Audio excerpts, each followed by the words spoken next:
Okay, you guys want to see 5 hours worth of work in under 3 minutes? Okay, here goes. First, I'm taking some quick measurements, and then I get my poster board to start making my pattern for my hip guards.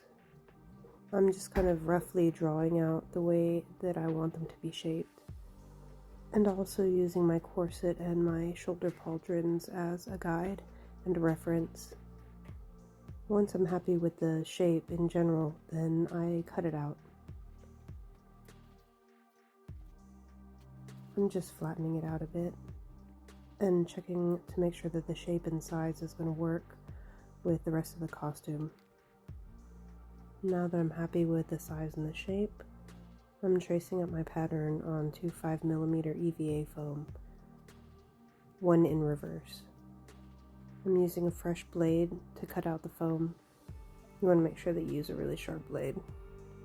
And once I have my pieces cut out, it's time to heat shape.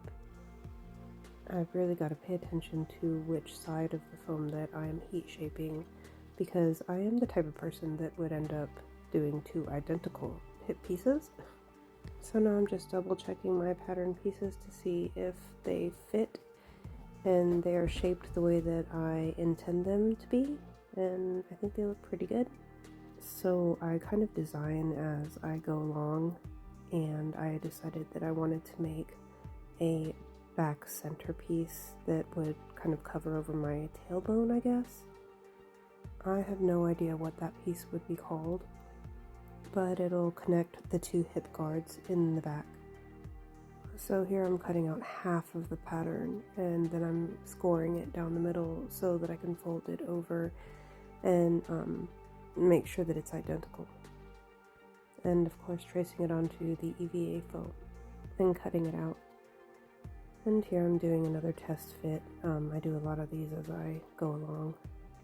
I'm just making sure that everything kind of ties together.